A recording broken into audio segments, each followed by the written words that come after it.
La balsa de piedra, los constructores de megalitos. La arquitectura naval y la de los grandes monumentos de la prehistoria pueden ser dos caras de una misma moneda. La expansión de los megalitos y el tráfico marítimo tienen relación. Las navegaciones en la prehistoria son turbulentas, ya que no hay pruebas directas que la acrediten. Los barcos eran de madera y la madera se conserva mal.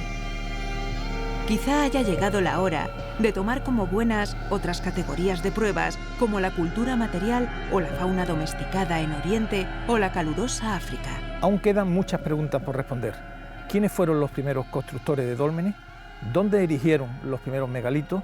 ¿Cómo extendieron sus ideas y su arquitectura por toda Europa?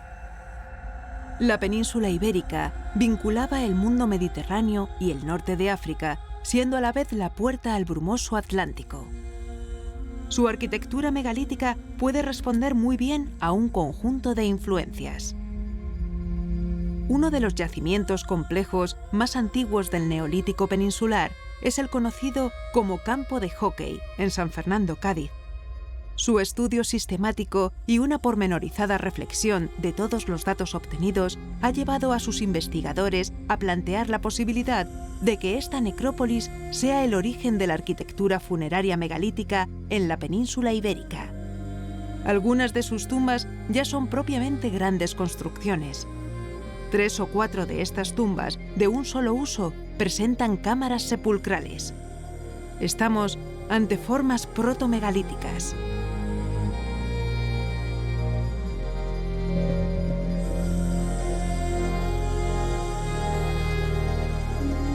Las cronologías de los primeros dólmenes que pueden verse en la actual Galicia complican el modelo de difusión del megalitismo peninsular.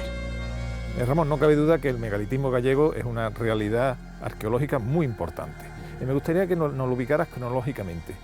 ¿Cuándo nace? Es decir, ¿qué dataciones tienen los dólmenes más antiguos, los megalitos más antiguos, y hasta cuándo se utilizan? Los megalitos más antiguos de Galicia, al menos los datados, se remontan aproximadamente hasta el 4200 o 4300 a.C.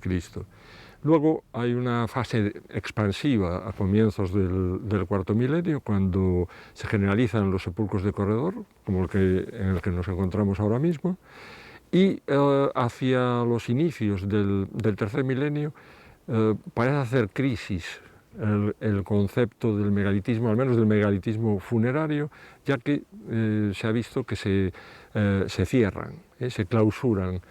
No obstante, van a seguir actuando como, digamos, referentes en el paisaje. A fin de cuentas estamos hablando de una manifestación que alcanza unos efectivos de varios miles.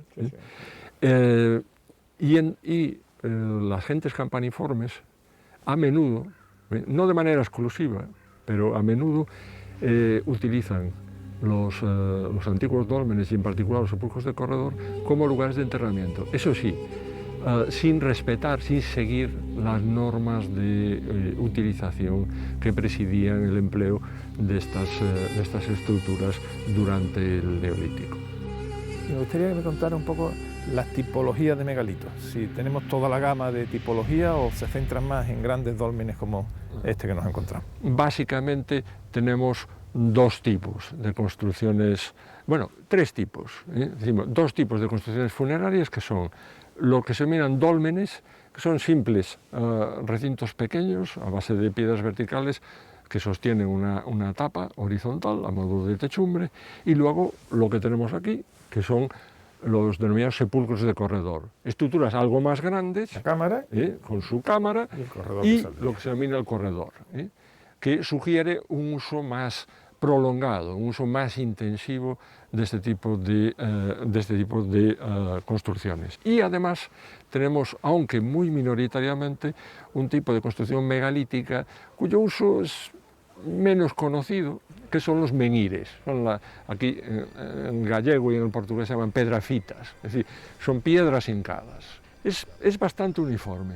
Es decir, nos encontramos estas dos soluciones que he comentado, o las tres soluciones, incluimos a los menhires, nos las encontramos tanto al interior como en las áreas costeras.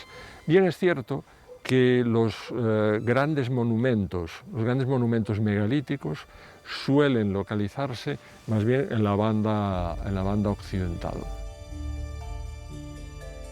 ¿Los megalitos del noroeste son similares a otros del norte peninsular? Este dolmen gallego de Cova da Moura me recuerda el dolmen burgalés del Pendón, recientemente excavado y que ha arrojado grandes sorpresas arqueológicas.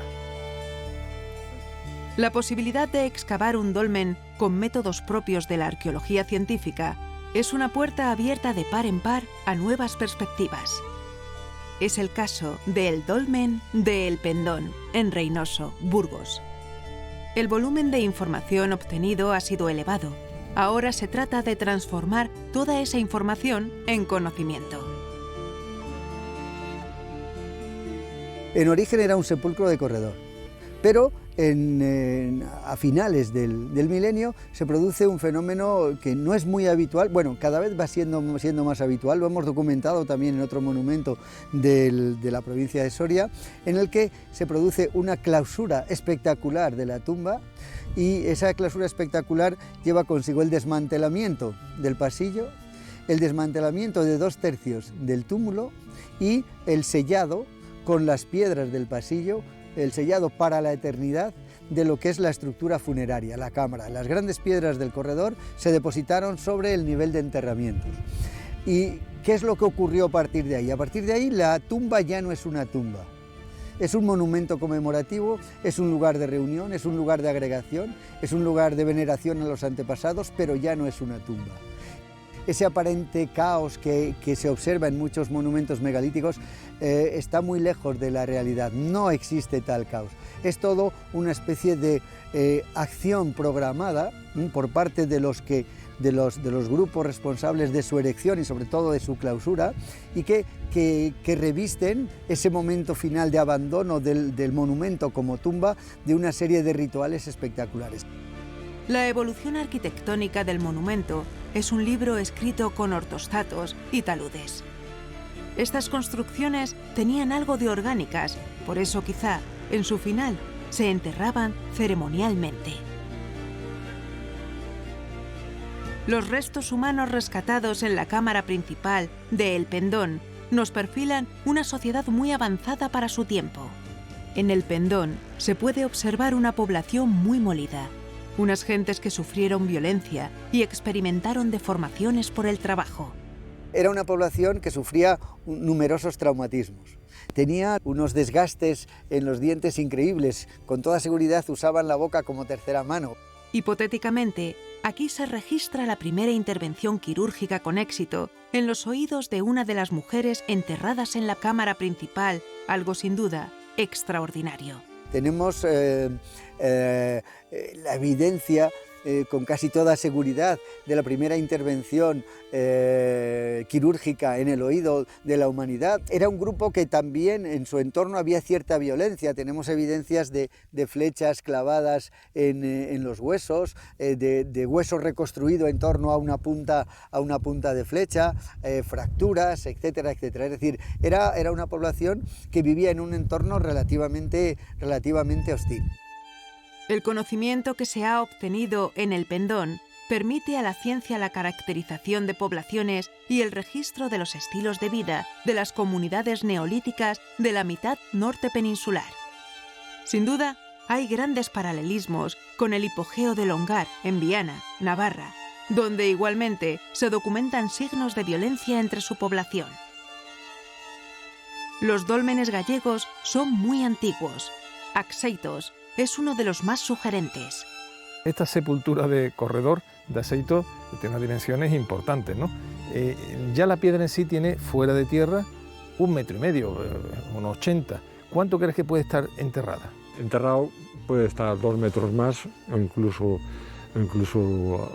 algo más de eso. A partir de la comparación con sepulturas semejantes que han sido excavadas. Fácilmente, por ejemplo, este ortostato podría tener a lo mejor 5 metros de longitud. Sí, estamos hablando de unas piedras de unas dimensiones colosales, sí. O megalíticas realmente. Y se vuelve a repetir el patrón que hemos observado en otro, con estas ortostatos con formas tallada antropomorfa. Efectivamente, hay un par de ortostatos, claramente, que sugieren una forma antropomorfa, una forma humana muy simple, muy esquemática, y que muy probablemente obedecen a que formasen parte de una estructura probablemente aérea, es decir, a la vista. Podría ser un círculo o podrían ser estelas aisladas que en un momento dado deciden reutilizar como soportes de este dolmen. Con las nuevas investigaciones y la profusión del color en los dólmenes, ¿tú qué crees? ¿Que si se excavara para abajo aparecería color en los ortostatos? Casi con toda seguridad, porque un colaborador mío de hace ya unos años hizo una tesis precisamente sobre el arte en el interior de estas sepulturas y documentó restos casi invisibles en las partes interiores de los ortostatos que están en superficie. Eso quiere decir que con toda seguridad, una vez que excavásemos la tierra que a fin de cuentas está protegiendo el resto del ortostato, nos encontraríamos con pintura. El profesor García San Juan es uno de los mayores expertos de la prehistoria en nuestro país. Ha trabajado en varios grandes yacimientos, como Menga o Montelirio. Recientemente, ha excavado un sepulcro de corredor junto a la Peña de los Enamorados en Antequera. Sus visiones sobre el nacimiento y expansión del megalitismo resultan concluyentes. El monumentalismo más temprano, en el Neolítico principalmente, el monumentalismo en piedra o el monumentalismo de grandes construcciones en tierra, en muchísimos sitios se correlaciona con la existencia de formaciones naturales especiales, de formas geológicas especiales y de situaciones donde la naturaleza, vamos a decir, ha propiciado la existencia de unos elementos que tienen unos componentes o unas variables de belleza, de singularidad y también de valores ecológicos especiales, ¿no? Y donde fundamentalmente podemos decir también el agua tiene o cumple un papel importante o un papel especial dentro de la ecología local, ¿no? Que este monumentalismo temprano entre las sociedades neolíticas, pues en su raíz y en su génesis y en su evolución temprana, tiene una relación muy estrecha con dinámicas de asociación, reunión y agregación de poblaciones. Es muy comprensible que las poblaciones se reúnan periódicamente para satisfacer ciertas necesidades que van pues desde el ámbito puramente biológico, para evitar la endogamia, para facilitar que los matrimonios se organicen entre gente de diferentes comunidades, para el intercambio de información, el intercambio de materias primas, de bienes, y luego para facilitar y propiciar una cohesión social y una cohesión cultural, que es muy importante. Y en todas estas dinámicas los monumentos juegan un papel muy importante porque son aglutinantes y son verdaderos elementos de cimentación de la sociedad en esta época, con todos estos fines, ¿no?, para satisfacer todos estos propósitos. El censo de monumentos megalíticos de la península supera las 4.000 construcciones. Es un registro vivo que se va actualizando. Aunque los megalitos nos parecen unas construcciones colosales, en verdad cuando se interviene en ello hay que practicar una arqueología delicada, rigurosa, de precisión. Por eso cualquier trabajo arqueológico requiere de una adecuada planificación y los primeros pasos son sumamente importantes. Vamos a asistir a estos primeros trabajos precisamente de un dolmen, el de Tebas. Las gentes de la prehistoria elegían siempre lugares de singularidad paisajística para levantar sus necrópolis y sus grandes tumbas. El espacio de los ancestros operaba como legitimador de las comunidades, como hito en el territorio. Un grupo de jóvenes científicos encabezados por Serafín Becerra, Eduardo Bijande y Juan José Cantillo ha comenzado un proyecto prometedor en el corazón mismo de Andalucía. En la necrópolis megalítica de la Lentejuela detectamos 3 zonas de concentración de monumentos con diferentes tradiciones constructivas, por así decirlo. Una más simple, compuesta por pequeños dólmenes de galería en la zona alta, y después tenemos una zona en la ladera, que es una zona muy monumentalizada, donde aparecen dos círculos, dos segmentos de círculos concéntricos en cuyo interior aparecen galerías megalíticas, que estamos hablando de unas dimensiones entre los 10 y los 13 metros, con anchos como la que hemos detectado este año, que se van desde los 3 metros de ancho de la cámara hasta 1,25 m de la entrada, monumentalizan el espacio al erigir en torno a esos monumentos megalíticos diferentes estelas, menires, dando una sensación de gran antropización de todo lo que es el territorio. Lo que hace excepcional también este yacimiento, más allá de la monumentalidad, es que, como nosotros decimos, cada cosa está en su sitio. Conserva todas las lajas de cubierta, lo que nos da indicios de que al menos esta estructura 1 pues parece que no está expoliada, abriéndonos la expectativa de encontrar un registro óseo bien conservado, con posiblemente elementos de ajuar, lo que nos daría respuesta también a entender todo lo que son las comunidades megalíticas de finales del cuarto milenio y principios del tercero, no solo del territorio del Guadalteba, sino también de la serranía de Ronda y, por qué no, de la comarca de Antequera. Hoy en día es una evidencia aceptada que las grandes piedras de los megalitos han sido reutilizadas en la mayoría de las ocasiones. Cada ortostato ha servido previamente como estela o menhir antropomorfo.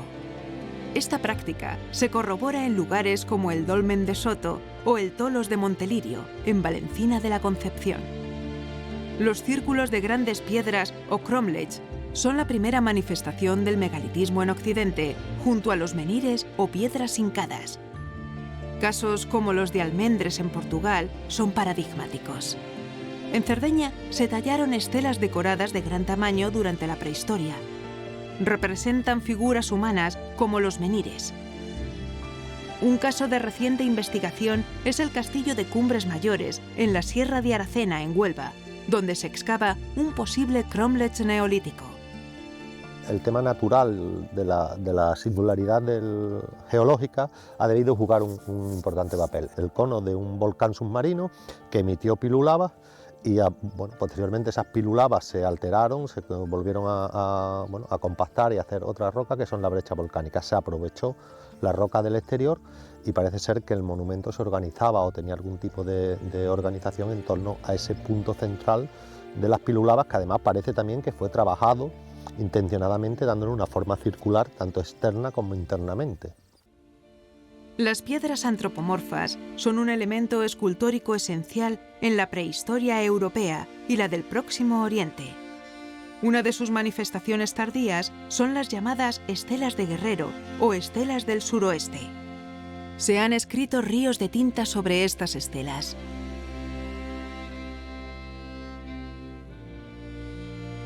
Hemos tenido el privilegio de asistir al levantamiento de una de estas estelas de Guerrero en un contexto arqueológico, un hecho sin precedentes en la arqueología peninsular.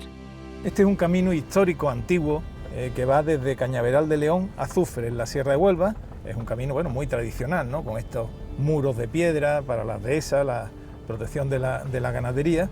Se sabía que este camino era antiguo, pero no se sospechaba que fuera un eje ya de comunicación desde la antigüedad. En el 2018 se estaba arreglando este carril cuando se produjo un sorprendente descubrimiento. Toda una estela que no se esperaba y que los arqueólogos, para poderla interpretar en esta campaña de 2022, pues han decidido excavar. Ya llegamos al yacimiento, allí veo a los arqueólogos y la verdad que tengo muchas ganas que me expliquen lo que están encontrando, porque no sé, tengo la impresión que el yacimiento promete.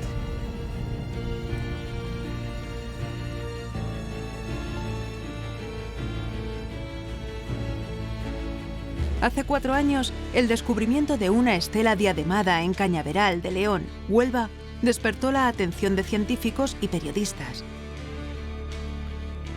Marta Díaz Guardamino y Leonardo García San Juan pelearon por montar un proyecto arqueológico. En 2022 se han visto sus primeros resultados. Aquí fue donde apareció la primera estela. Habéis venido a ver qué encontraba y qué habéis encontrado. Pues mira, hemos encontrado en 2 semanas que llevamos de excavación apenas muchas cosas. En principio se puede resumir como un complejo funerario, un complejo monumental que incluye un túmulo de dimensiones bastante grandes, de unos 6 metros de diámetro, en el cual hay 2 cistas embutidas otras estructuras perimetrales que todavía estamos delimitando y que tienen muchos aspectos de ser también estructuras funerarias. Y sobre todo... ¿De qué época? Bueno, en principio todavía no tenemos datos muy precisos porque la excavación solo lleva 2 semanas, pero creemos que puede ser multiperiodo, que abarque la prehistoria reciente e incluso la protohistoria. Estas excavaciones son muy interesantes en el sentido de que proporcionan por primera vez un contexto muy claro, muy definido, de carácter funerario para la presencia de estelas, y además de estelas de 2 tipos, porque a la que se descubrió hace 4 años aquí, que era de tipo diademado, de las que se conocen como diademadas, ahora se añade una que hemos encontrado y que pensamos que es una estela diferente y que estamos terminando de preparar para levantar. Y esta es la piedra famosa, ¿no?, que tienes toda la esperanza puesta en ella. Bueno, esta gran piedra la hemos encontrado desde el primer día de la excavación, la hemos estado limpiando y preparando durante los últimos días y bueno, pues ahora la vamos a levantar para ver qué tipo de pieza es y si tiene algún grabado. Qué emoción, ¿no? Vamos a ver. Un momento importante, sí, interesante. Okay, are you holding a rope? Parecería que esta parte... Vamos a ver qué aparece. Okay, do you have it? ¿Veis algo? Can you hold? Yes. ¿Veis algo? ¿Qué te parece, Marta? Ahí parece algo, ¿no? Y aquí ya se ve grabado. Tiene grabados, ¿verdad? Sí. Increíble, es una estela. Es una estela, ¿verdad? Es una estela de guerrero. ¿De guerrero? ¿Dónde ¿Lo ves el tendría la guerrero? cabeza? Aquí tiene la cabeza, aquí tiene un brazo, otro brazo, el cuerpo. Marta, aparte de la emoción del descubrimiento, me ha parecido muy espectacular cómo lo interpretabas casi a primera vista. Hemos visto una cabeza con cuernos. La diadema que apareció en el 2018 era una cabeza con diadema. Se repite muchas veces esta pareja diadema-cuerno. ¿Qué quiere decir? Bueno, es una dualidad muy interesante, ¿no? Y ha habido diferentes teorías sobre la misma, pero bueno, una muy tradicional, pero que yo creo que es una posibilidad que gana fuerza, es que pues, fueran personajes de la élite, quizá un personaje femenino y un personaje masculino, ¿no? Respondería a una dualidad bueno, que vemos pues como muy tradicional, pero hay indicios para pensarlo, ¿no? Porque hay algunas estelas diademadas en Extremadura que tienen la representación de pechos y hay algunas estelas con cuernos en la cabeza que tienen la representación fálica. Entonces, esa dualidad podría existir. Ha habido otras teorías que también me parece que tienen bastante solidez, ¿no? Una de ellas podría ser que están representando jefaturas duales, ¿no? Que uno de los personajes, el que normalmente está asociado a las armas, es el jefe guerrero y que el otro personaje que está rematado por una aureola pues es el personaje, digamos, pues más encargado del ámbito religioso, ¿no? Ahora tenemos la oportunidad en esta necrópolis de conocer el contexto original de estas representaciones y por lo tanto si ahora vemos que están asociadas a tumbas, el contenido de las tumbas va a ser crucial para que podamos interpretar qué es lo que representaban estas imágenes. El valor científico de la necrópolis de Cañaveral de León es notable. Nos sitúa en un horizonte final de la Edad del Cobre o de los inicios de la Edad del Bronce, etapa final de la prehistoria. El megalitismo nos sigue asombrando hoy en día, y no solamente por la magnitud de su construcción, ¿no?, que siempre nos evoca la pregunta, ¿cómo demonios lo hacían? ¿Cómo colocaban estas grandes piedras? Pero más allá de ese asombro arquitectónico está el asombro de su extensión, ¿no? Toda la fachada atlántica, desde el norte, desde Escandinavia, Inglaterra, Irlanda, hasta el sur, hasta el mismo estrecho de Gibraltar, donde, por cierto, hemos podido visitar un yacimiento muy singular, que es el de Trafalgar. La playa de los Caños de la Meca, junto al faro de Trafalgar en Barbate, Cádiz, es uno de los lugares más plenamente bellos de la península. El islote, o cabo de Trafalgar, contiene una necrópolis prehistórica. En la playa contigua se han excavado unas termas monumentales. En el extremo del tómbolo, que mira al sur y al océano, se edificó una villa marítima en tiempos de Roma, quizá coetánea de las termas. Es un espacio de gran significación desde la antigüedad. Los escritores clásicos ya se refirieron al culto a los cabos y a otros accidentes costeros.